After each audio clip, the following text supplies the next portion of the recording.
Welcome friends. Today we're doing another fragrance rotation video for the week ending the 30th of July 2023. Sensational. That's right friends. I am back once again with another fragrance rotation video. It's been a week, as it usually is, considering I do these weekly. But this week I have worn mostly niche perfumes, only a couple of designers in there. Something I've worn for the first time, something I haven't worn for a long time, and some stuff that I have worn a lot of, and that is where we will begin, my friends. On Monday I wore L'Instant de Guerlain Eau de Parfum Pohon or something. It's not the easiest of names. Just call it L'Instant or Lidge. This is going to be getting a review on my channel before I run out of this bottle. I may even do a comparison video between this and the vintage. Unfortunately, I broke the vintage bottle, which Eugene very kindly sent to me, put a big crack in it. So I had to decant it into a generic bottle, but I managed to save the juice, which is the most important thing. Once this bottle is finished, I'm going to start wearing the Eau de Toilette, I think, because I've got a vintage one of those. I'm also going to pull out the vintage Lidge, the Eau Extreme, and start wearing that. Love this fragrance, as I'm sure you can tell. I have put a huge dent in this. Is more dent than juice now by some considerable margin. I'm hoping to review this before I finish it off, so I might do that this coming week. I meant to do a review this week, and I ended up just focusing on the Clune Keens, which you can see if you want to in my playlists. Tuesday I wore Dune Pohon by Dior. This is fantastic. Again, this is more like a summer signature scent for me. It's like figgy. It's a little bit creamy but fresh. It's got like a fizzy fig thing going on. A little bit woody. Performance is great. You can't wear too much of this, to be fair, and it's amazing when the sun's shining. Don't think the sun was shining on Tuesday because we're still having very, let's say, mixed weather. It's very windy today here. There's more light than there is sunshine, if that makes sense. It's cloudy, which always makes things. It's not dark cloud though. It's like white clouds and stuff. So everything's like quite illuminated, I think. But oh. Hello, you can see me in my chair in the reflection. But yes, I've done a lot of damage to this bottle. It is, I'd say, about half full, because it does get a little bit smaller towards the bottom. So, but it's all about fig leaf, fig wood, fig. I think there's some sort of black currant, or maybe what's the leaf? Cassis, that kind of thing, you know. It's definitely got that juicy kind of thing going on, and then it's got like sandalwood in the base to like round it out. It's really nice, as you can tell by the amount that I have worn it. I've got backups of the Christian Dior version actually. So next up is a new arrival. I've only got, what, 20 mils of this. Green Valley. The person who sold me my original bottle, which had gone off, and I sent back, then sent me a partial, which had not gone off, and I am enjoying wearing it. It is a fucking gorgeous fragrance. It really is. It's got that sparkle, that bergamot, sandalwood, ambergris, creed thing going on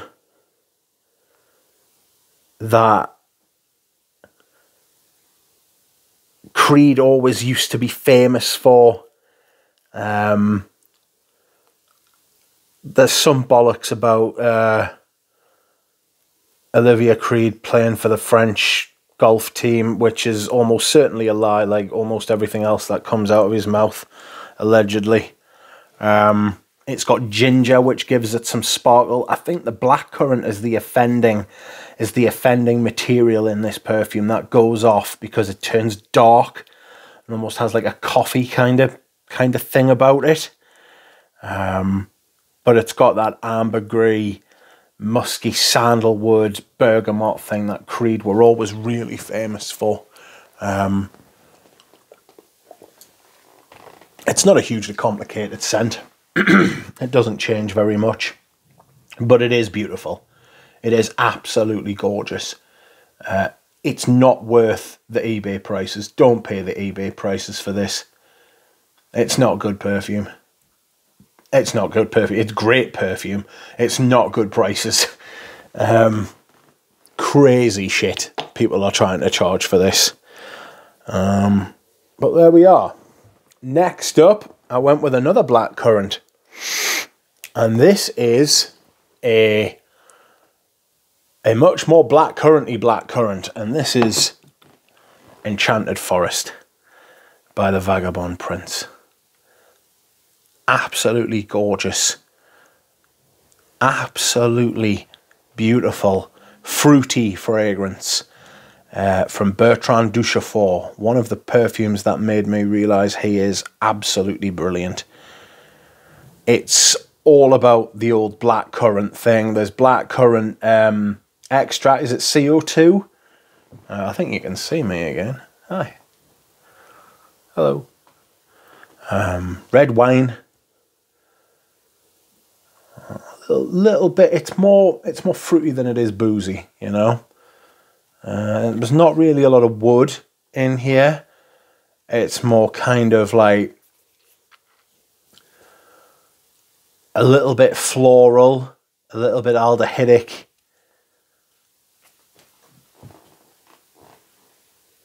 Like some balsams, maybe a bit of resin. Oh, it's so good. I love this stuff. I really do. It's got a really nice bottle. I've tried the other stuff from the brand and it's absolutely terrible.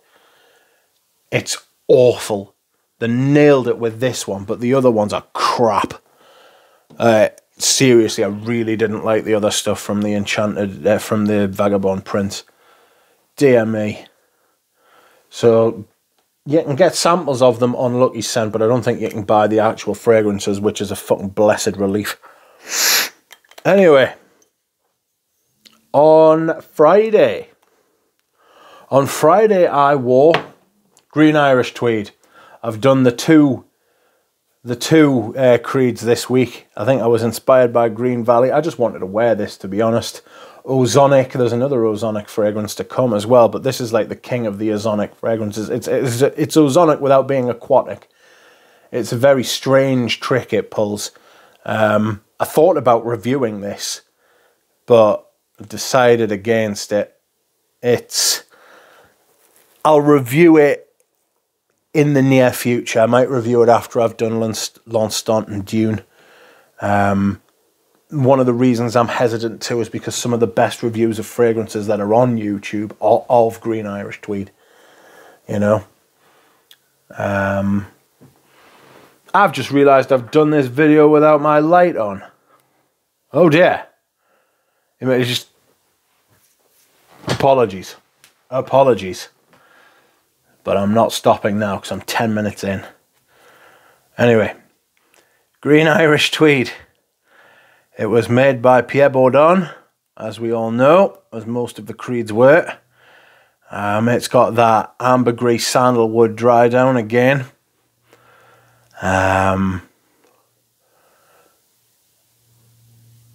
Lemon verbena at the top. There's a violet leaf in here, right, that gives it this almost a petrol kind of thing, but it never gets into that kind of offensive,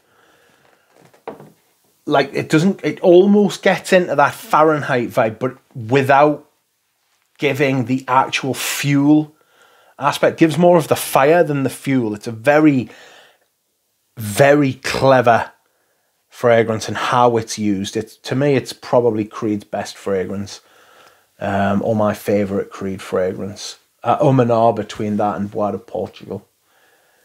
But yes, this is Green Irish Tweed. I'm not entirely sure there's much I can add to the discourse on Green Irish Tweed, but I'll probably review it anyway.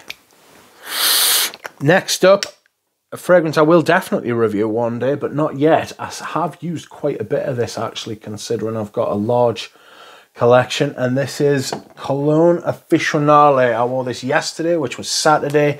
This is one of the best releases of 2023. I absolutely love it. It smells like a really famous soap from France, which I think it's Marseille's.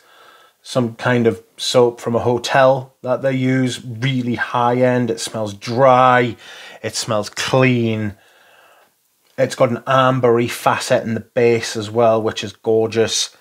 Clary sage, oak moss. It's got a vintage feel about it too. Amazing. I'm going to get the entire sample set from Healy and do a first impressions on the house. And see how it goes. I really like this. I would encourage you all to sample it, because it's just, for the money you can get it for as well, it's brilliant. And last but not least is the second designer of the day. Excuse me whilst I hydrate first. This is my scent of the day, and you will never guess. I haven't worn this for a while. Ah, it's lovely. This is Dune Pohon. Just the original, but the vintage. You know? It is the vintage. It is another ozonic fragrance. It was released in 1991, which is hard to explain how much of an impact this must have had, because while Green Irish Tweed came out 6 years before and it was very ozonic, this was a much more broad release. Most people could access this fragrance, you know. It was a designer. The bottle's amazing. The bottle's one of the things that made me want to review this. It's absolutely incredible. I love it. This is the vintage one, though. The newer ones have just got the shape without the outline of like the leaves on it. It's meant to look like the hilt of a katana, and it is stunning. It really is. The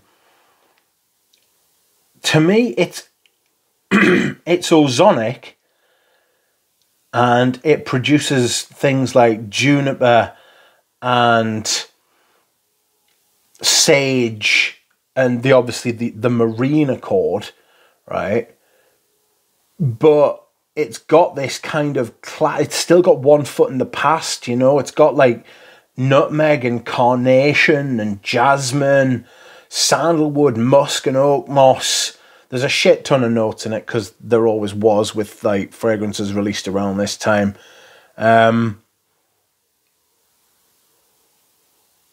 So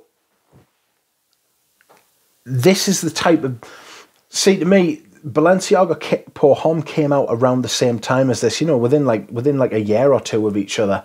You know, you don't get plurality like that in today's designer market, and it's a shame. You know, You don't get the difference in takes and taste and people trying to do new things anymore. It's all data driven and market driven, and it's boring. These fragrances were trying to carve out new paths. Balenciaga Pohon did not. Kenzo Pohon did. I think without Kenzo Pohon, you don't get Acqua di Gio, you know, and that aquatic wave that came a few years later. This showed it was possible. But it's very different to most aquatics, you know. It's a very easy wear. It's very light. It's very ethereal on me. But I like it. I like it for that. It'd be really good in the heat, which it appears that we're not getting any more of. So I will look to try and wear this one a bit more next year.